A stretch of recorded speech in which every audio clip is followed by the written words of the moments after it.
So వినిపించకపోతే ఒకసారి నాకు మధ్యలో నేను 2 సిస్టమ్స్ లో ఆన్ అయి ఉన్నాను.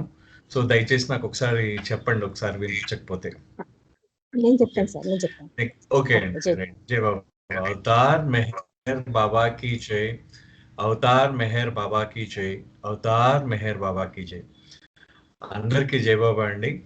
సో పోయిన వారము నేను కేకే రామకృష్ణన్ గారి సంకలనమైన ఇన్ సర్చ్ ఆఫ్ రియాలిటీ అనే ఒక వ్యాసం ఉంది. ఈ అంటే వ్యాసం కూడా కాదు, ఇది బాబా యొక్క డిస్కోర్సెస్ నుంచి సంకలనం అన్నమాట, దాంట్లోంచి తీసుకోబడింది. సో దానిని నేను పోయినసారి నేను అంతకుముందు ఆదివారం చెప్పడం జరిగింది. దాన్ని తిరిగి మళ్ళీ కంటిన్యూ చేసే ముందు ఒక్కసారి ఏం జరిగిందో ఒకసారి మనం మొదటి నుంచి ఒకసారి నేను ఎక్కడ దాకా మనం ఒకసారి రివైజ్ 5 నిమిషాలు గుర్తు తెచ్చుకుందాం ఏం చెప్పారో ఒకసారి బాబా గురించి. ఇన్ సర్చ్ ఆఫ్ రియాలిటీ అంటే యథార్థం కొరకు అన్వేషణ అనే దాంట్లో బాబా ఫస్ట్ ఏం చెప్తారంటే, దాంట్లో భగవంతుడు శాశ్వతమైన ఉనికి కలవాడు అని చెప్పి బాబా మొట్టమొదటిగా దాంతో ప్రారంభిస్తారు. దాంట్లో చెప్తూ ఆయన ఏమంటారంటే, ఈ యొక్క తత్వవేత్తలు, నాస్తికులు వీళ్ళందరూ భగవంతుడి ఉనికిని వాళ్ళు ప్రశ్నిస్తూ ఉంటారు. కానీ ఎప్పటి వరకైతే వాళ్ళ ఉనికిని వాళ్ళు ప్రశ్నించుకోరో అప్పటిదాకా వాళ్ళకి కూడా భగవంతుడి అన్న నమ్మకం ఉన్నట్టే. సో కాబట్టి దాని గురించి అని చెప్తూ నేను నా దివ్యాధికారంతో చెప్తున్నాను ఏంటంటే, భగవంతుడు శాశ్వతుడు మరియు అనంతుడు, అతనే సర్వము అని చెప్పి నేను చెప్తున్నాను అని చెప్తూ, మన మానవుడు ఏ రోజైతే తను అనుభవపూర్వకంగా తన అనంత స్థితిలో తన అనుభవపూర్వకంగా నేను భగవంతుణ్ణి అని అనుభవిస్తాడో ఆ రోజు మానవుడు భగవంతుణ్ణి గ్రహించినట్టు, తానే భగవంతుడిని తెలుసుకున్నట్టు అని బాబా తెలియజేశారు. చేస్తూ ఈ యొక్క భగవంతుడి ఎడల నమ్మకం ఎలా ఉంటుందంటే వివిధ స్థాయిల్లో ఉంటుంది భగవంతుడి ఎడల నమ్మకం. కొంతమంది పూర్తిగా అసలు భగవంతుడి అందే నమ్మరు. వాళ్ళ చుట్టూ అసలు వాళ్ళేదో తిన్నామా తిండి తిన్నామా పడుకున్నామా తెల్లారిందా అనే విషయంలో ఉంటారనమాట అంతాను. అంటే తిని ఆనందంగా తాగి తిని ఆనందంగా జీవితాన్ని ఎంజాయ్ చేయడమే అదే వాళ్ళ జీవితం అన్నమాట. అలాంటి వాళ్ళకి భగవంతుడి అవసరం లేదు. వాళ్ళకి సో అలాంటి వాళ్ళు పూర్తిగా భగవంతుడి యందు పూర్తిగా ఉంటారు. తర్వాత ఇంకో రకం ఏంటంటే, ఈ యొక్క భగవంతుడి యందు విశ్వాసం గలవారై ఆ విశ్వాసాన్ని వారు మతాచారాల్లో, మత ధర్మాల్లో వాళ్ళు చూపిస్తూ వివిధ రకాలైన మత కార్యాలు చేస్తూ వాళ్ళు ఏం చేస్తూ ఉంటారంటే ఆ యొక్క జీవశక్తిని కోల్పోతారనమాట. ఆ జీవితంలో ఉన్న అసలైన జీవిత ప్రమార్థాన్ని కోల్పోయి, ఆ జీవశక్తిని కోల్పోయి, వాళ్ళ మూలం ఏంటో వాళ్ళు మర్చిపోయి వాళ్ళ ఎంతసేపు ఈ ఆచార వ్యవహారాలలోనే మునిగిపోయి ఉంటారు. ఇంకొంతమంది ఉంటారు, వారికి భగవంతుడి యందు ఆ తత్వవేత్తలు అనమాట. వీళ్ళందరూ ఫిలాసఫికలీ మైండెడ్ అంటారు బాబా. అంటే వాళ్ళు ఆ తత్వం యందు మనస్కులై ఉంటారనమాట. అంటే వాళ్ళు ఎంతసేపు భగవంతుడు ఉన్నారనే నమ్ముతూ దాని మీద ఆ భగవంతుడిని ఏదైతే సిద్ధాంతపరంగా రుజువు చేద్దామో, భగవంతుడు ఉన్నాడని రుజువు చేద్దామని ప్రయత్నించేవారు చాలా మంది ఉంటారు. అలాంటి వాళ్ళకి ఏంటంటే భగవంతుడు ఒక సిద్ధాంతం మాత్రమే, కానీ వాళ్ళ యొక్క సిద్ధాంతంలో ఏ విధమైన ఉత్సాహము ఉండదు. కాబట్టి వాళ్ళు ఈ భగవంతుడి గురించి చాలా తీవ్రమైన అన్వేషణ చేయజాలరు. కావున వాళ్ళకి ఏంటంటే భగవత్ తత్వం అంత తొందరగా వంటపట్టదు. సో భగవంతుడి కోసము ఎవరైతే తీవ్రమైన కోరిక కలిగి ఉంటారో, తెలుసుకుందామని కోరిక కలిగి ఉంటారో అలాంటి వారికే ఈ యొక్క భగవదానుభవం కలుగుతుంది. అది ఎలాగంటే నిజమైన అభిలాషి అంటే భగవదాభిలాషి అంటే భగవంతుని అన్వేషించే వాళ్ళు ఎవరైతే ఉంటారో వాడిని అభిలాషి అందాం. ఆ నిజమైన అభిలాషి వాడికి ఈ యొక్క ఆధ్యాత్మిక యథార్థాల యొక్క ప్రత్యక్షమైన జ్ఞానము కోరుతాడు ఎప్పుడును.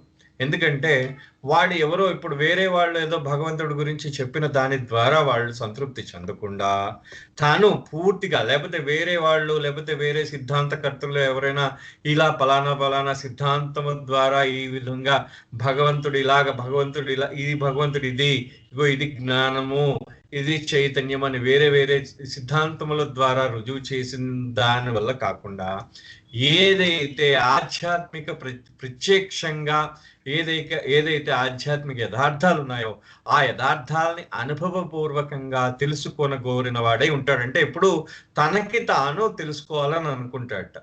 దాని గురించి బాబా ఒక చిన్న ఉదాహరణ కూడా ఇచ్చారు.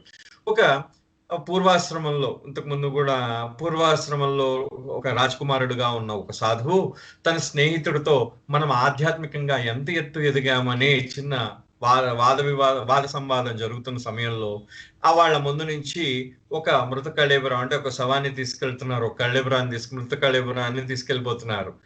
అయితే వాళ్ళ స్నేహితుడు ఏమంటాడంటే ఇది ఈ యొక్క శరీరానికి అంతం కానీ ఆత్మని అంతం కాదు అని అంటాడు అనమాట తన స్నేహితుడు. అనేసరికి ఈ సాధువు ఏమంటాడు, నువ్వు ఆత్మని చూసేవా అని అడుగుతాడు అనమాట. వాళ్ళ స్నేహితుడు అంటాడు నేను చూడలేదు. అయితే ఇంకా ఆ సాధువు ఏంటంటే ఇంకా సంశయాత్ముడై ఉంటాడు అన్నమాట. ఎందుకంటే తనకి ఆత్మయందు వ్యక్తిగతమైన జ్ఞానం లేదు కనుక అతను సంశయాత్ముడై ఆ జ్ఞానం సంపాదించడానికి ప్రయత్నిస్తూ ఉంటాడు. సో ఈ విధంగా అదే విధంగా ఎవరైతే ప్రత్యక్ష జ్ఞానము కలిగి ఉంటారో ఈ ఆధ్యాత్మిక యథార్థము కనుగొనగలరు అని చెప్పి బాబా చెప్తూ ఏమంటారంటే ఈ యొక్క మనిషికి ఎవరైతే ఆధ్యాత్మిక అభిలాష ఎవరైతే ఉన్నారో ఈ ఆధ్యాత్మిక అభిలాషకి ఎప్పుడు మనసు తెరిచి ఉంచుకోవాలంటే ఎప్పుడు మూసి ఉంచిన మనస్సు కాకుండా తెరిచి ఉంచుకోవాలి, మనసును తెరిచి ఉంచుకోవాలట. అతను తెరిచి ఉంచుకుంటే ఏదైతే అతనికి ఆధ్యాత్మిక యథార్థాలు అనుభవాల రూపంలో ఎదురుపడుతూ ఉంటాయి, ఆ ఎదురుపడుతున్న అనుభవాలన్నిటినీ అతను గ్రహించగలడు. అయితే అతను తన పరిమితుల యొక్క తన వ్యక్తిగతమైన అనుభవాలు ఏదైనా జరుగుతూ ఉంటాయి, అతనికి కలుగుతుంటాయి వ్యక్తిగతమైన అనుభవాలు. ఆ అనుభవాలని సమీక్షించుకోవడంలో తన యొక్క పరిమితుల్ని అతను అప్పుడప్పుడే తెలుసుకుంటూ ఉంటాడు అనమాట. ఎందుకంటే ఓపెన్ మైండ్ అంటారు Baba, aspirant has an open mind అంటారు. అంటే దాని అర్థం ఏంటంటే ఆధ్యాత్మిక అభిలాష ఎవరైతే ఉన్నారో వాళ్ళ మనసు తెరుచుకుని ఉంచుకోవాలన్నమాట. దానివల్ల తనకి ఏవైతే అనుభవాలు జరుగుతున్నాయో ఆ అనుభవాలు ఎటువంటివి అని అతను గ్రహించగలడు. అయితే ఆ యొక్క తెరిచి ఉంచిన మనస్సు అతని మనస్సును ఎప్పుడు తెరిచి ఉంచడం వలన అతనికి ఏంటవుతుందంటే తన అనుభవాల ద్వారా ఆ యొక్క ఏదైతే తనకు అనుభవం జరిగిందో ఆ అనుభవాల యొక్క విలువని తను తెలుసుకోవడమో లేకపోతే దాని గురించి తెలుసుకోవాలని ప్రయత్నించడమో జరుగుతూ ఉంటుందన్నమాట. సో తన దృష్టి ఎంతవరకు పారుతుందో అంతవరకు ఆ యొక్క తన దృష్టి ఏ విధంగా తన దృష్టి ఎంతవరకు పారుతుందో ఆ దృష్టి పారేంత దూరము అతను ఆ యొక్క అనుభవం యొక్క విలువని కట్టడానికి ప్రయత్నిస్తూ ఉంటాడు. అది ఎలా అంటే బాబా మళ్ళీ ఇదే రాజకుమారుడుగా ఈ పూర్వాశ్రమంలో రాజకుమారుడుగా ఉన్న సాధువు యొక్క మళ్ళీ అతని యొక్క కథని చెప్తారు బాబా. ఏమని చెప్తారంటే ఈ యొక్క కథలో ఈ యొక్క సాధువు ఏం చేస్తూ ఉంటాడంటే తన పూర్వాశ్రమంలో రాజకుమారుడిగా ఉన్నప్పుడు అతను నడుస్తూ వెళుతున్నప్పుడు అతనికి దారిలో ఒక బాటసారి తగులుతాడు అనమాట. అక్కడ పాదచారి అంటే తను నడుస్తూ వెళుతూ ఉంటాడు, పాదచారి తగులుతాడు. ఆ పాదచారిని చూసి తను తప్పుకోమంటాడు ఈ రాజకుమారుడు. నేను తప్పుకోను అంటాడు అతను తప్పుకోడు, అతను చెప్పడు, ఏం మాట్లాడు, కానీ ఆ పాదచారి తప్పుకోడు. అయితే తను రాజకుమారుడు కదా, కొంచెం అతనికి ఆ గర్వం ఉంటుందన్నమాట. సో వెంటనే నువ్వు తప్పుకో అని గట్టిగా ఆజ్ఞాపిస్తాడు. కానీ అయినా సరే ఈ యొక్క పాదచారి తప్పుకోను అంటాడు. తప్పుకోకపోయిన తర్వాత మళ్ళీ ఈ రాజకుమారుడే గుర్రం దిగి ఇతను మళ్ళీ ఎవరు నువ్వు అని అడుగుతాడు ఆ పాదచారిని. అది అంటే ఆ పాదచారి అడుగుతాడు ఈ గుర్రం దిగిన రాజకుమారుడిని అడుగుతాడు, ఎవరు నువ్వు అని అడుగుతాడు. అంటే నేను రాజకుమారుణ్ణి అని చెప్తాడు అనమాట అతను అడిగితే. కానీ ఆ పాదచారి ఏమంటాడంటే నీవు రాజకుమారుడు అని నాకు తెలియదు కదా, నాకు నువ్వు రాజకుమారుడు అని తెలిసిన రోజున నేను నిన్ను రాజకుమారుడిగా అంగీకరిస్తాను అని సమాధానం చెప్తాడు అనమాట ఆ పాదచారి. ఈ యొక్క సమాధానం విని ఈ రాజకుమారుడుగా ఈ సాధువుగా మారిన రాజకుమారుడికి అప్పుడే ఒక ఆధ్యాత్మికమైన మేల్కొల్పు కలుగుతుంది. ఏంటనంటే భగవంతుడు ఉన్నాడు, భగవంతుడి యొక్క ఉనికి ఉన్నది, కానీ నా యొక్క వ్యక్తిగత అనుభవం ద్వారా ఆయన యొక్క ఉనికిని నేను గ్రహించలేక ఉన్నాను అని గ్రహిస్తాడనమాట. అప్పుడు అంటే చూడండి, దాని సమాధానం అంతా ఆ గొప్ప సమాధానం అన్నమాట అది. అంటే భగవంతుడు ఉన్నాడు అనే మా పాదచారి నువ్వు రాజకుమారుడిగా నాకు తెలిసిన రోజున నేను రాజకుమారుడిగా అంగీకరిస్తాను అని అతను చెప్పిన వెంటనే ఈ రాజకుమారుడు ఏమనుకుంటాడు, ఓహో భగవంతుడు ఉన్నాడు, సో భగవంతుడుగా నేను గుర్తించలేకపోతున్నాను. ఆ మేల్కొల్పు వస్తుంది ఆయనలో, ఆ గుర్తించలేకపోతున్నాను, ఆ గుర్తింపు నా ప్రత్యక్షానుభవం ద్వారా, నా యొక్క వ్యక్తిగత అనుభవం ద్వారా నేను గుర్తించున్నాడు, నాకు తెలుస్తాడు భగవంతుడు అని ఆయన గ్రహిస్తాడు. అని గ్రహించి ఆ తర్వాత ఈ ఆ భగవంతుడి గురించి ధ్యాసలో అతను వెళ్ళిపోతాడు అనమాట. ఈ విధంగా బాబా మనకి ఏం చేస్తున్నారంటే, అంటే భగవంతుడి యొక్క ఒక అభిలాషికి, ఎవరైతే అభిలాష ఉంటారో, ఆధ్యాత్మిక అభిలాష ఉంటారో అతని యొక్క మనసు ఎలా ఉండాలి, ఆ మనసు ఏ విధంగా తెరిచి ఉంచుకోవాలి. ఎందుకంటే ఏ విధమైన అనుభవం జరిగినా ఆ అనుభవం ద్వారా ఇప్పుడు చూసారా, ఇప్పుడు రాజకుమారుడికి అనుభవం జరిగింది, ఆ అనుభవం ద్వారా అతను భగవదాన్వేషణ సాగిస్తూ ఉన్నాడు అనమాట. ఆ విధంగా ఆయన యొక్క అనుభవాన్ని అలా ఉపయోగించుకున్నాడు అని చెప్తూ ఆ తర్వాత బాబా ఏమంటారంటే, సాధారణ మానవుడు భగవంతుడి యొక్క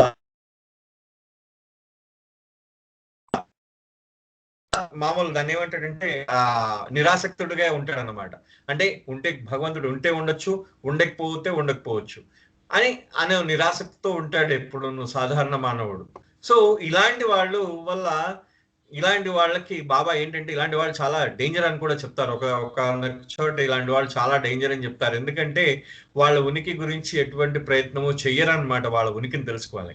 కానీ బాబా ఏమంటున్నారంటే, భగవంతుడు ఉంటే ఉండవచ్చు, ఉండకపోతే ఉండకపోవచ్చు అని అనుకుంటున్నప్పుడు, ఆయన ఉన్నాడు అని అనుకుని ఆయన గురించి కానీ మీరు కొనసాగించినట్టయితే దానివల్ల మీకు పోయేదేముంది. కానీ అదే విధంగా అంటే బాబా ఏమంటున్నారంటే, మీరు భగవంతుడు ఉన్నాడని అన్వేషణ కొనసాగించినట్టయితే, ఒకవేళ భగవంతుడు మీ అన్వేషణలో కానీ మీకు లభించినట్టయితే, మీ అన్వేషణ న్యాయపరమైందే, మంచిదే మీ అన్వేషణ.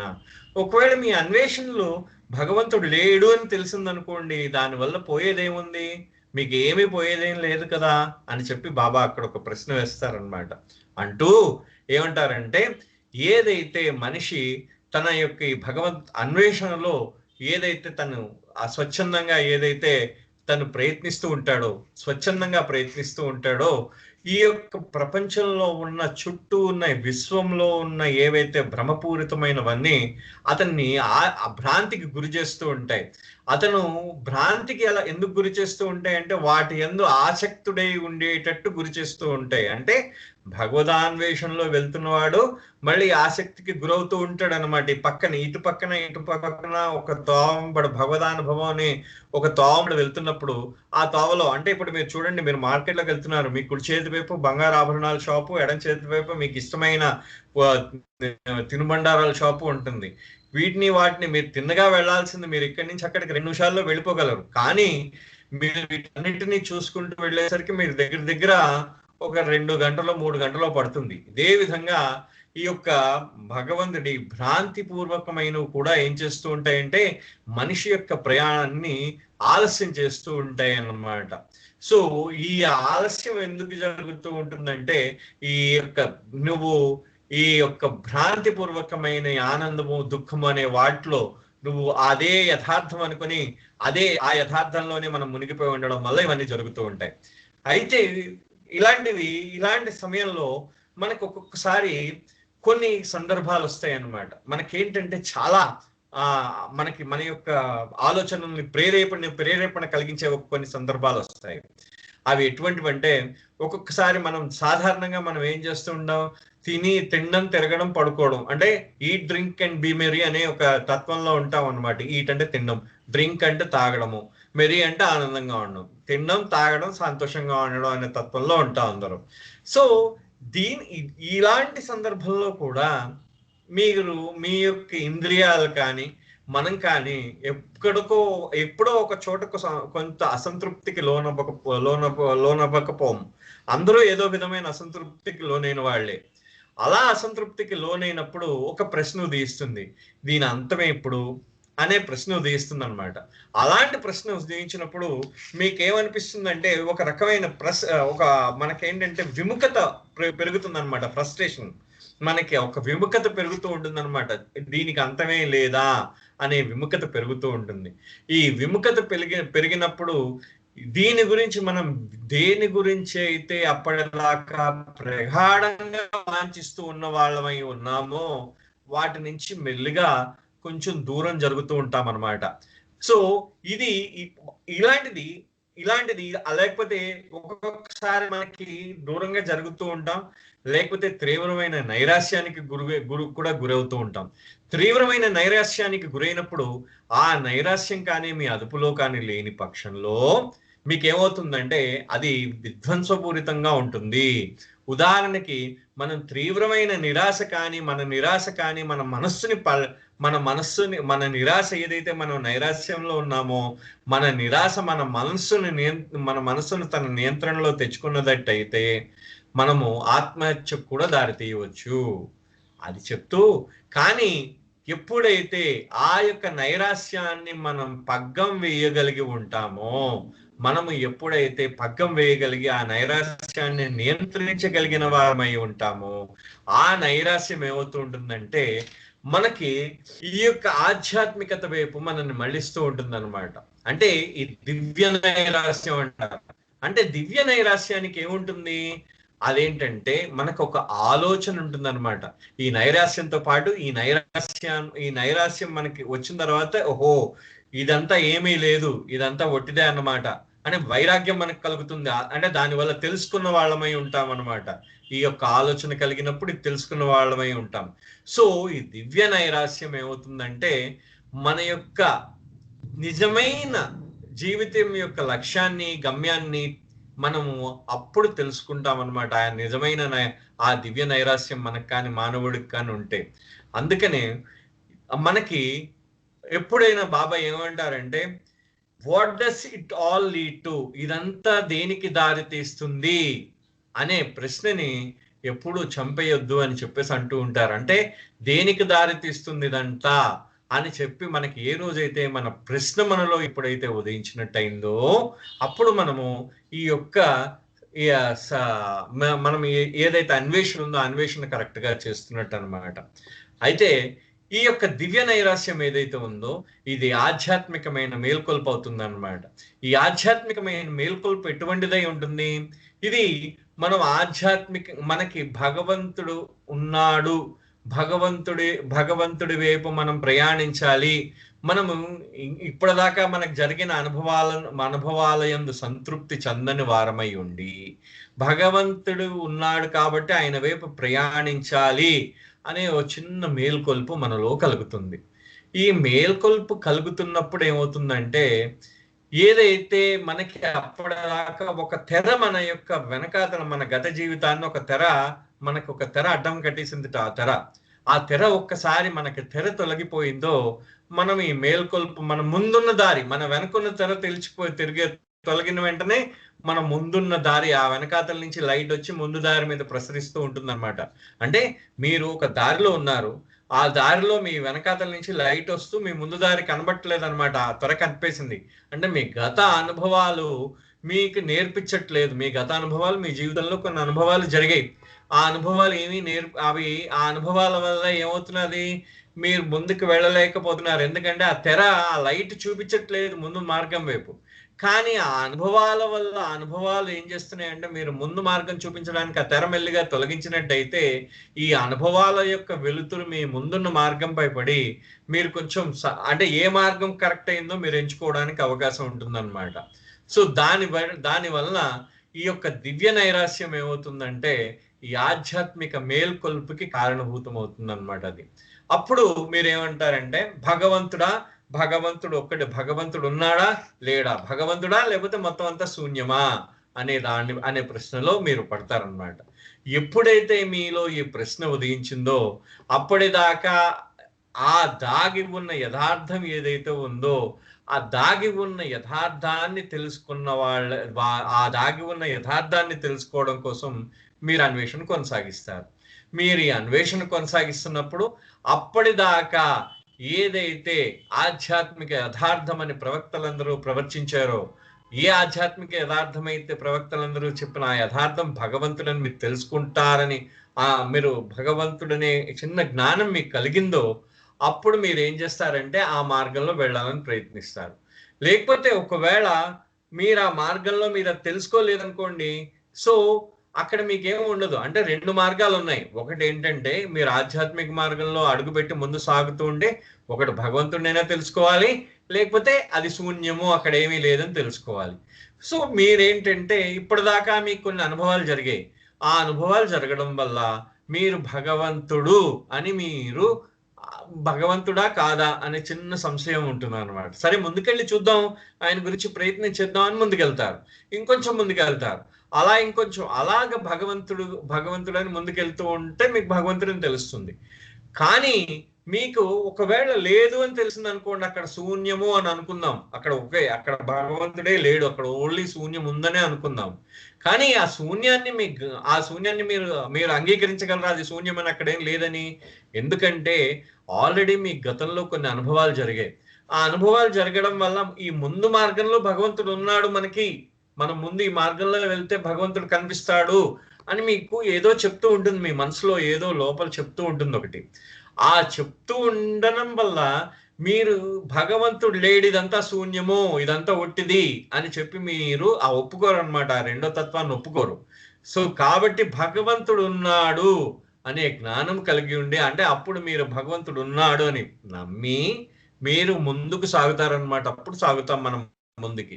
ఆ విధంగా సాగుతూ అప్పటిదాకా మనకి ఏదైతే అనుభవం జరిగిందో ఆ అనుభవాలన్నిటినీ మనం ఏం చేస్తూ ఉంటామంటే రివాల్యుయేషన్, అంటే తిరిగి విలువ కడుతూ ఉంటాం అనమాట. అంటే పునర్మూల్యాంకనము అంటాం. రివాల్యుయేషన్ అంటే తిరిగి విలువ కట్టడం. అంటే గతంలో మనకి జరిగిన అనుభవాలన్నిటినీ మనం వాటన్నిటినీ ఇప్పటిదాకా మనకి ఏమొచ్చింది, భగవంతుడున్నాడు అనే ఒక దివ్యత్వం మనకి ఎరుకుపడి మనకు తెలిసింది అనమాట. అది ఉంది అని, భగవంతుడు ఉన్నాడని మనకు తెలిసింది. కాబట్టి మనం ఏం చేస్తుంటామంటే మనకి జరిగిన అనుభవాలన్నిటినీ మళ్ళీ తిరిగి విలువ కడుతూ ఉంటాం అనమాట. అది ఆ విలువ కడుతూ ఈ అనుభవాలు ఇలా జరిగాయి, అక్కడ అనుభవం అలా జరిగింది, అక్కడ అనుభవం అలా జరిగింది అని చెప్పి విలువ కడుతూ మనం ముందుకెళ్తున్నామా లేదా, మనం కరెక్ట్ అయిన మార్గంలో ఉన్నామా లేదా అనేది కరుగుతూ ఉంటుంది. అంటే దీని గురించి నాకు ఒక చిన్న, అంటే నేను ఆన్లైన్లో ఇంకో చోట నేను చెప్తున్నప్పుడు దీని గురించి ఒక చిన్న ఎగ్జాంపుల్ కూడా అడిగితే నేను ఓ చిన్న ఎగ్జాంపుల్ చెప్పాను. ఇప్పుడు గతంలో మీరు ఒక తప్పు చేశారు, మనం ఒక తప్పు, ప్రతి ఒక్కరూ తప్పులు చేస్తాం. గతంలో ఒక పొరపాటు జరిగింది మనలో. అయితే అది ఆ సమయానికి మనకి అది పొరపాటు అనిపించలేదు. అయితే మనము ఎప్పుడైతే కొంచెం ఆధ్యాత్మికంగా మనం పురోగమిస్తున్నప్పుడు మనకి అది పొరపాటు అని తెలిసింది. అది పొరపాటు అని తెలిసిన సమయంలో మనకేమవుతుందంటే మనం అది చెయ్యాలా వద్దా, లేకపోతే దాన్ని దిద్దుకునే ప్రయత్నం మనం చేస్తామన్నమాట. అది అంటే గతంలో మనం చేసిన ఏదైతే అనుభవాలు ఉన్నాయో, మనం గతంలో చేసిన ఏవైతే కొన్ని పొరపాట్లు ఉన్నాయో వాటిని సరిదిద్దుకునే ప్రయత్నం కూడా మనం చెయ్యవచ్చు. ఎప్పుడైతే మన అనుభవాలని, ఆ అనుభవాల ద్వారా మనం దీన్ని గ్లీనింగ్ అంటారు. అంటే ముక్కలు ఏరుకోవడం, ఈ అనుభవాలన్నింటినీ సంస్కారిక గ్లీనింగ్ అంటారు దీన్ని. బాబా అంటే గ్లీన్ అంటే ముక్కలు ఏరుకోవడం అనమాట. ఇలా ఈ అనుభవం అంటే ఇక్కడ ఇలా జరిగింది, అక్కడ అలా జరిగింది అని చెప్పి మనం దాన్ని ఏరుకొని దాన్ని సరిదిద్దుకునే ప్రయత్నం చేయొచ్చు. లేకపోతే నేను ఇలా తప్పు చేసేనే అనే పశ్చాత్తాపము చెందవచ్చు. పశ్చాత్తాపం కూడా ఇట్స్ వన్ వే ఆఫ్ మనము సంస్కారాలని మెల్లిగా దాన్ని బలహీనం చేయడం, అదొక విధానం అనమాట. సో ఈ విధంగా మనకు జరిగిన గతానుభవాలు ఉన్నాయో ఆ గతానుభవాల యొక్క ఆధ్యాత్మిక ప్రాముఖ్యతను గుర్తించిన వారమై మనం ఏంటంటే దాని యొక్క నిజమైన అర్థాన్ని గ్రహించిన వారమై ఉండి మనము దాని ఆధ్యాత్మిక అనుభవాల ద్వారా మనం ఏమవుతుందంటే మనం మార్గంలో ముందుకెళ్తున్నామా వెనక్కి వెళ్తున్నామా అనేది మనకి తెలుస్తూ ఉంటుందన్నమాట. ఆ తెలుస్తూ ఉన్నప్పుడు మనకి ఎలా తెలుస్తుంది అది? మనకి కొత్తగా మనలోంచి ఒక వ్యక్తి చెప్తూ ఉంటాడు. ఇప్పుడు చూడండి, ఉదాహరణకి చాలా మందికి ఇక్కడ ఒక అనుభవపూర్వకంగా, అంటే చాలా మందికి, మొత్తం చాలా మందికి ఇక్కడ ఒక అనుభవం జరుగుతూ ఉంటుంది. బాబా గురించి తెలియకుండా, బాబా యొక్క విలువలు మీకు తెలియక ముందు, మీరు బాబాలో రాకముందు, మనం ఏంటంటే కొన్ని విషయాలు చాలా ఖరాఖండిగా చేస్తూ ఉండేవాళ్ళమి. అంటే మనము కొన్ని విషయాలు మన మనసులో ఏ విధమైన భావం లేకుండా చేసేస్తూ ఉంటాం అన్నమాట. కానీ బాబా గురించి చదువుకుంటూ, బాబా గురించి వింటూ ఉండిన తర్వాత మనకి మనసులోంచి ఒక భావం చెప్తూ ఉంటుంది. మనం చెప్పింది, మనం చేస్తున్న తప్పేమో, మనం వాళ్ళతో మాట్లాడుతున్న తప్పేమో, మనం ఇలా అబద్ధం చెప్తున్నామేమో అనే చిన్న భావం ఒకటి, ఆ చిన్న భావం ఒకటి మనకి ఏం చేస్తూ ఉంటుందంటే, ఆ భావము మనలో ఒక చిన్న అది పెరుగుతూ ఉంటుంది అనమాట. అంటే అంటే చూడండి, అంటే దాంట్లో మనలో కొత్త ఇన్సైట్ అంటాం అన్నమాట. ఆంతరంగికమైన మనకి దృష్టి వస్తుంది, అంతర్దృష్టి ఒకటి వస్తుంది అనమాట, కొత్తది. ఈ అంతర్దృష్టి ఏం చేస్తూ ఉంటుందంటే, మనం ఏదైతే అప్పటిదాకా మనం విలువలు అని గ్రహించేమో, మన యొక్క విలువల్ని పరీక్షించేటట్టు చేస్తుంది. అంటే మనకి ఈ యొక్క భగవంతుడు మనం అభిలషించి, భగవంతుడు ఎందు మనం ఒక ఆస్పిరెంట్, ఒక అభిలాష కింద మనం మన భగవత్ మార్గంలో ప్రయాణిద్దాం అనుకుని మనం ముందుకు సాగుతూ ఉంటే, భగవంతుడు మనకి మొట్టమొదటిగా మనలో ఉన్నది ఏంటంటే అది అంతర్దృష్టి అనేది ఉంటుందన్నమాట. మనలో అది అంతర్దృష్టి ఏమవుతూ ఉంటుందంటే, అప్పటిదాకా ఏవైతే ఈ విలువలు ఉన్నాయో, మనం ఒక ఏర్పరచుకున్న విలువలు ఉన్నాయి, ఆ విలువలన్నిటినీ ఆ విలువలన్నిటినీ మూల్యం కడుతూ ఉంటుందన్నమాట. వాటన్నిటికీ మనం ఏదైతే విలువలు కట్టామో, మనం ఒక్కొక్క అనుభవానికి ఒక్కొక్క విలువ కడతాం. ఆ విలువలన్నిటికీ ఆ మూల్యం కడుతూ ఉంటుంది. మళ్ళీ కొత్త ఈ అంతర్దృష్టి, అంటే ఈ రీవాల్యుయేషన్ అనేది ఏంటంటే, మనకి ఏం చేస్తూ ఉంటుంది రీవాల్యుయేషను? మన యొక్క విచక్షణ పెంచుతుంది అనమాట. అతి ముఖ్యంగా మనకి ఏంటవుతుందంటే, అది మన యొక్క విచక్షణ పెంచుతుంది. అంటే ఈ మన యొక్క అనుభవం, మన యొక్క విచక్షణ, మన యొక్క ఈ ఆధ్యాత్మికమైన విచక్షణ ఎప్పుడైతే వచ్చిందో, మనకి జీవితం మీద ఉన్న దృష్టి పూర్తిగా మారిపోతుంది. మీరు నేను ఇందాకలన్న అనుభవానికి, ఇందాకలన్న ఎగ్జాంపుల్కి అంటే చాలా స్పష్టంగా చెప్తాను. ఇంకొక ఎగ్జాంపుల్ చెప్తాను. ఏంటంటే, మనం అప్పటిదాకా మనం ఎవరైనా గట్టిగా, మనం ఎవరైనా బస్సులో కానీ ట్రైన్లో కానీ ఎవరైనా మనం తప్పు చేస్తూ ఉంటే గట్టిగా అరిచి వాడిని కొట్టడానికి కూడా వెళ్తూ ఉండేవాళ్ళం అవుతాం.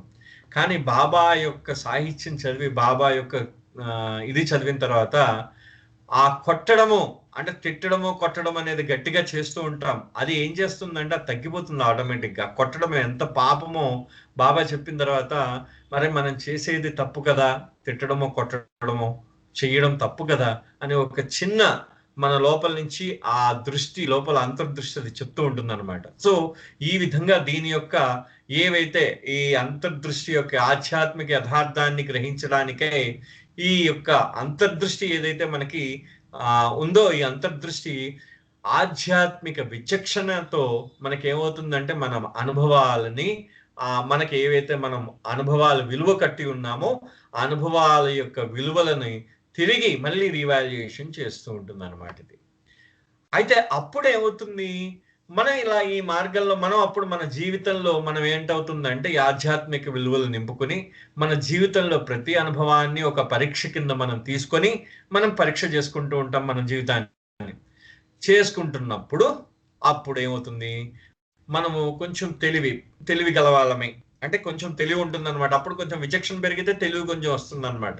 అంటే ఇప్పటిదాకా మీరు ఎంత మేధావైనా మీరు మేధస్సు లేనట్టే. కానీ అప్పుడు ఏమవుతుందంటే అది నిజమైన మేధస్సు అనమాట. అది అంటే నేను చెప్తున్నది మన వరల్డ్ ఇంటెలిజెన్స్ గురించి చెప్తున్నాను నేను. అంటే ఇప్పుడు మేధావి అని పిలుచుకునే వాళ్ళు ఎవరైతే ఉన్నారో, ఈ మేధావులందరికీ వాళ్ళు మేధావులే కాదనమాట. ఎప్పుడైతే ఆధ్యాత్మిక మార్గంలో ప్రయాణిస్తున్న వాళ్ళే ఉన్నారో, అప్పుడు మీకు విచక్షణ పెరిగి, ఆధ్యాత్మిక విచక్షణ పెరిగి, అప్పుడు బుద్ధి వికసిస్తూ ఉంటుంది. మనం బుద్ధి వికసించడం అంటూ ఉంటాం కదా, అలా అదే విధంగా ఈ బుద్ధి వికసిస్తూ ఉంటుంది. ఈ బుద్ధి వికసిస్తూ ఉన్నప్పుడు జీవితం యొక్క లోతైన అర్థాలు తెలుసుకోవడానికి మనం ప్రయత్నం చేస్తున్న వాళ్ళమై ఉంటాం. ఎప్పుడైతే ఈ లోతైన అర్థాలని ప్రయత్నం చేస్తున్న వాళ్ళై ఉంటామో, మన యొక్క మనోహృదయం అంటే మనస్సు మరియు హృదయంలో కూడా చాలా గొప్ప పరివర్తన వస్తూ ఉంటుందన్నమాట. వస్తున్నప్పుడు మనకి తెలుస్తూ ఉంటుంది, మనకే తెలుస్తూ ఉంటుంది, మన యొక్క పరివర్తన మనకే తెలుస్తూ ఉంటుంది. మన పరివర్తన ఎలా ఉంటుందిట? చాలా సుస్పష్టంగా ఉంటుందన్నమాట మన పరివర్తన. అంటే మన యొక్క దృక్పథం పూర్తిగా మారిపోతుంది. మనం మారినప్పుడు అప్పుడు ఏమనిపిస్తుందంటే, మనం ఏ భగవంతుడి గురించి అయితే మనం ఇంతకాలం మనం చాలా చాలా తీవ్రంగా వెతుకుతున్నామో, అతన్ని ఏ భగవంతుడి గురించి అయితే మనం అతను రహస్యంగా దాగి ఉన్నాడు, అతని కోసమై తీవ్రమైన అన్వేషణ మనం చేస్తున్నామో, ఆ భగవంతుడు ఎక్కడ దాగిలేడు, అతను ఏమి వేరే వాడు కాదు, కానీ అతని యథార్థము అతనేం సిద్ధాంతము కాదు అని మనం గ్రహించిన వాళ్ళం అవుతాం అన్నమాట. సో అప్పుడు మనకేమవుతుందంటే,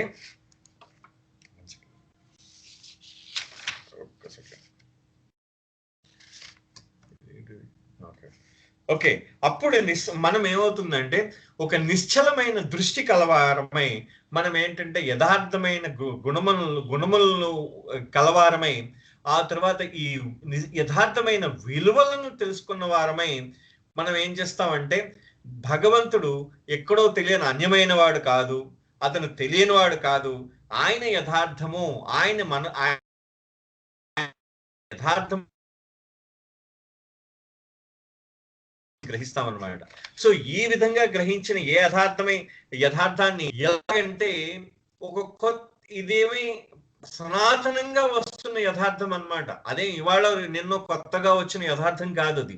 అంటే మనం ఇప్పటికిప్పుడు తెలుసుకుని ఈ భగవంతుడు అనేవాడు ఇప్పటికిప్పుడు ఏర్పడిన వాడు కాదు. అనాదిగా ఏన్షియంట్ థింగ్ అన్నారు బాబా. ఇక్కడ పదం యూజ్ చేశారండి. అంటే నేను ఎందుకంటే బాబా వాడిన పదాలని కరెక్ట్ గా నేను అదే పదాలను ఒకసారి ఇంగ్లీష్ లో చదువుతాను చూడండి. So though he begins by seeking something utterly new, he really arrives at a new understanding of an ancient thing. అంటే అతను అనాదిగా వస్తున్న ఒక విషయాన్ని దాని మీద కొత్త అవగాహన కలిగి ఉంటాడు. అంటే ఈ యొక్క ఆధ్యాత్మిక ప్రయాణంలో ఆ భగవంతుడు అనేవాడు అనాదిగా ఉన్నాడు, ఆ భగవంతుడు ఉన్నాడు. కానీ నాకు ఇప్పుడే తెలిసింది, నేను ఇప్పుడే తెలుసుకున్నాను, ఎందుకంటే నాకు కొత్త అవగాహన వచ్చింది ఆ భగవంతుడి మీద. ఆయన మాత్రం ఎప్పుడూ ఉన్నాడు, ఎల్లప్పుడూ ఆయన ఉన్నాడు, కానీ నాకే అవగాహన కొత్తగా వచ్చింది అని చెప్తున్నారు బాబా. అది ఇక్కడ బాబా మనకు చెప్తున్నది అనమాట. ఆ విధంగా చెప్తూ ఆయన ఏమంటారంటే, ఈ యొక్క అజ్ఞానం ఏమైపోతున్నప్పుడు ఆయన గురించి, ఆయన అనాదిగా ఆయన ఉన్నాడు. మనం కొత్త ప్రయాణం, మనం ఒక కొత్త లోకంలోకి రాలేదు, కొత్త భగవంతుడి దగ్గరికి రాలేదు, అనాదిగా ఉన్న యథార్థమైన భగవంతుడి దగ్గరికి మనము వచ్చాము అని తెలుసుకున్న వాళ్ళమై, అప్పుడు మన అజ్ఞానము పటాపంచలై చెల్లా చెదురైపోతుందట. చెదురైపోయినప్పుడు అప్పుడు మనం గ్రహిస్తామట. ఏమని గ్రహిస్తామంటే, మనలో ఏదైతే అవగాహన వచ్చిందో, మనం ఏ విధంగా ఆధ్యాత్మికంగా మేల్కొని ఉన్నామో, ఆ ఆధ్యాత్మికంగా మేల్కొని మనం ఏ భగవంతుడిని అయితే గ్రహించామో, ఆ భగవంతుడు మనమే అని గ్రహిస్తామన్నమాట.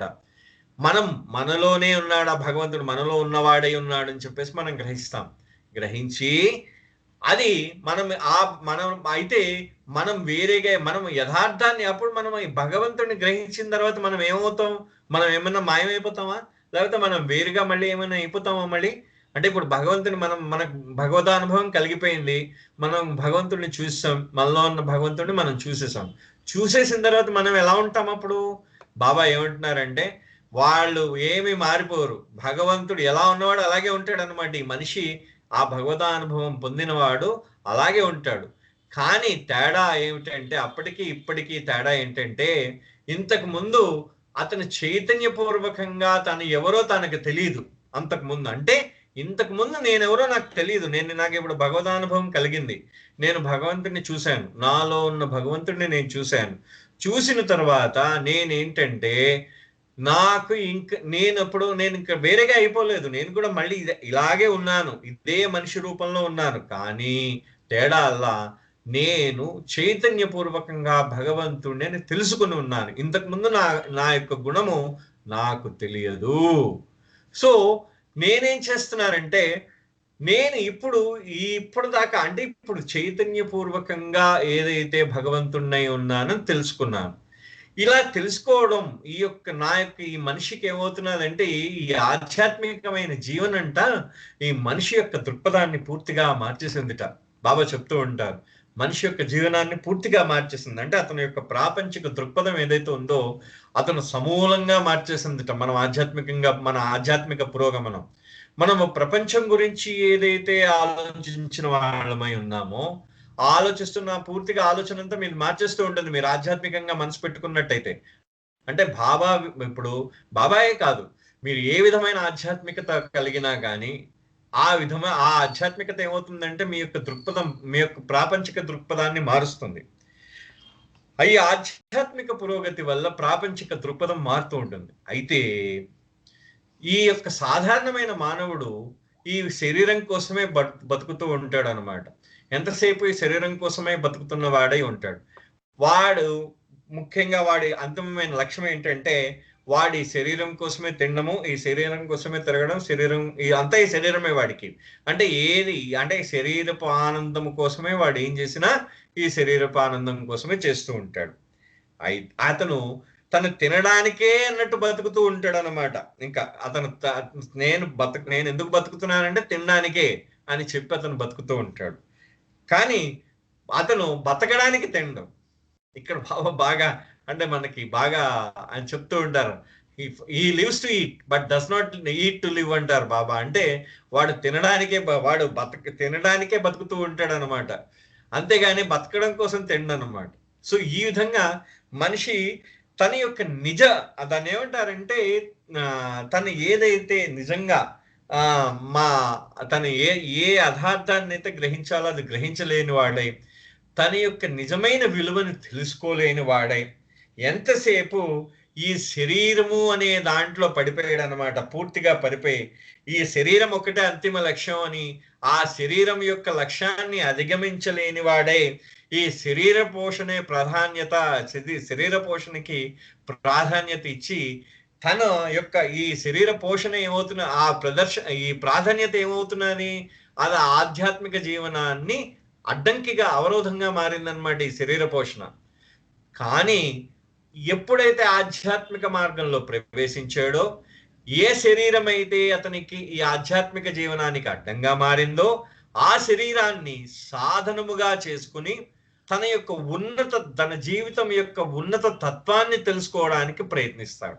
అంటే అప్పటిదాకా తినడానికే బతికిన వాడు, ఈ శరీరం కోసం తినడానికే, అంటే శరీరం అనేది తినడానికే ఉన్నది అనుకున్నవాడు ఆ శరీరాన్ని ఉపయోగించుకుని, అంటే ఒక్కసారి ఆధ్యాత్మిక మార్గంలో గ్రహించిన తర్వాత అతను ఏం చేస్తూ ఉంటాడంటే, ఈ శరీరం అనేది ఎలా ఉంటుందంటే, ఈ శరీరాన్ని ఒక సాధన కింద తన ఉన్నతాత్మని తెలుసుకోవడానికి, ఈ జీవితం యొక్క ఉన్నత తత్వాన్ని తెలుసుకోవడానికి శరీరాన్ని సాధనంగా ఉపయోగించుకుంటాడు.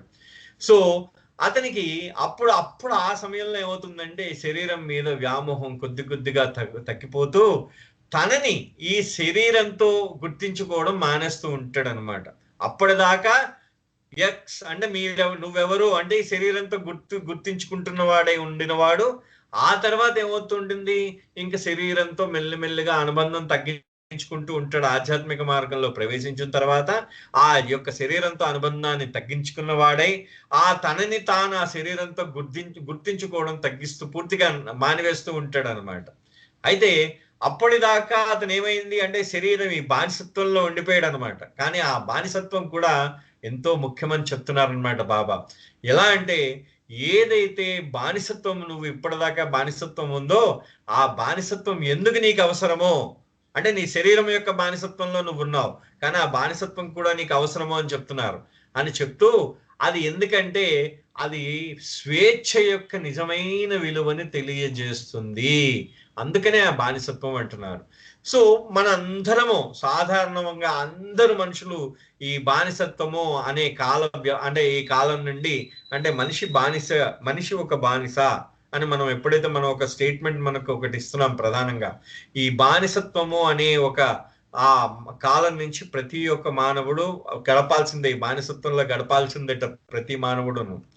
అయితే ఈ యొక్క జీవితం యొక్క ఈ పరిణామంలో మనం ఈ బానిసత్వం అనేది చాలా మంది ఏం చేస్తూ ఉంటారంటే దాన్ని ఒక అర్థం లేని ఒక మనకి ఒక ఒక అర్థం లేని దీని కింద చూస్తుంటారనమాట, పనికిరాని విషయం కింద. అంటే మనిషి యొక్క సుఖాలకు లోనైపోవడము, ఐహికమైన వాటికి లోనైపోవడము అనేది, ఆ బానిస అయిపోవడము అనేది ఒక అర్థం పర్థం లేని విషయం కింద చాలా మంది దాన్ని చూస్తూ ఉంటారు. కానీ బాబా అది కాదంటారు. ఒక్కసారి నువ్వు స్వేచ్ఛను అనుభవించాలంటే నువ్వు ఒక్కసారి బందీవై ఉండాలి అని చెప్తారు. నువ్వు ఒక్కసారి నువ్వు పంజరంలో బంధింపబడితే గాని నువ్వు స్వేచ్ఛని నువ్వు అనుభవించలేవు. అదే విధంగా ఒక ఒక ఒక చేప కానీ నీటి నుంచి బయటకు రానిదై ఉన్నప్పుడు దానికి ఆ నీటి యొక్క విలువ తెలిసే అవసరమే దానికి లేదు. దాని యొక్క నీటి యొక్క గొప్పతనాన్ని గుర్తించే అవసరమే దానికి కలగదు ఎప్పుడును. కానీ ఎప్పుడైనా ఒక్కసారి కానీ అది అంటే తన జీవితంలో పుట్టుక నుంచి చచ్చిపోయేదాకా ఆ చేప నీళ్ళల్లోనే ఉండిపోయింది అనుకోండి, దానికి నీటి యొక్క విలువే తెలియదు అసలు. కానీ ఎప్పుడైనా ఒకసారి కానీ ఆ నీటిలోంచి కానీ బయటికి వచ్చినట్టయితే ఆ వచ్చిన కొన్ని క్షణాలు, అది కొన్ని క్షణాలే అవనేయండి, ఆ కొన్ని క్షణాల్లో అది ఆ యొక్క బానిసత్వం నుంచి విముక్తి పొందడానికి అర్హత కలిగి ఉన్నదై అవుతుంది. అంటే మనకు ఆ బానిసత్వం నుంచి కూడా విముక్తి పొందడానికి అర్హత కావాలట.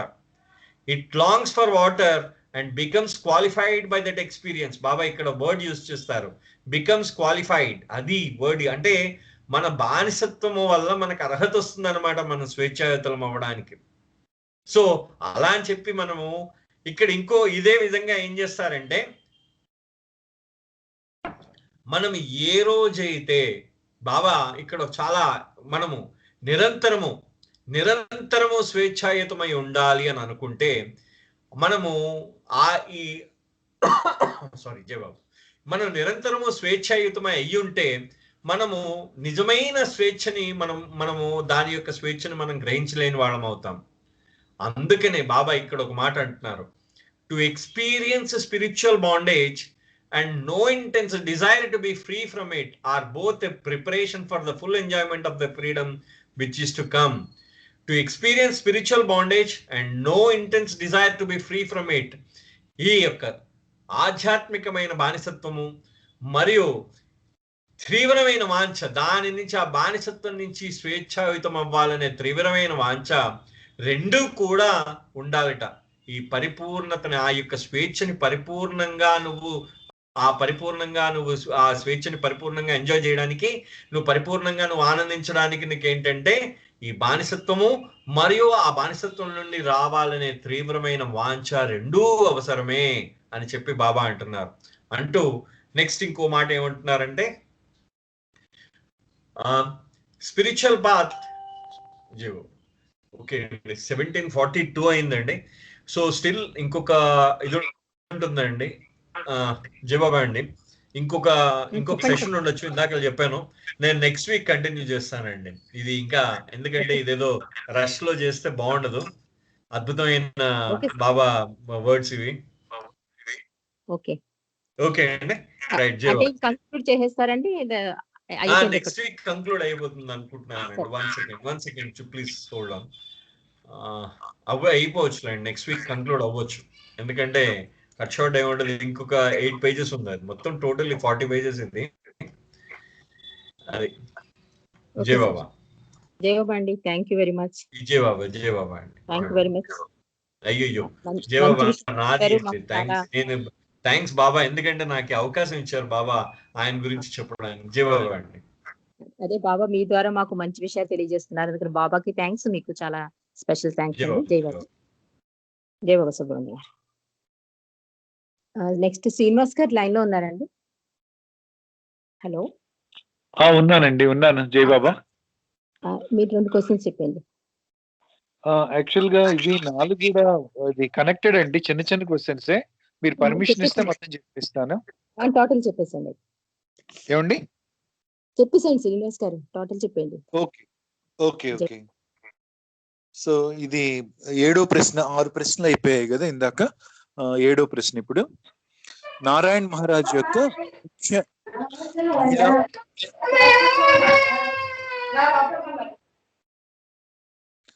నారాయణ్ మహారాజ్ యొక్క ముఖ్య మహిళా శిష్యురాలు ఎవరు? పూర్వాశ్రమం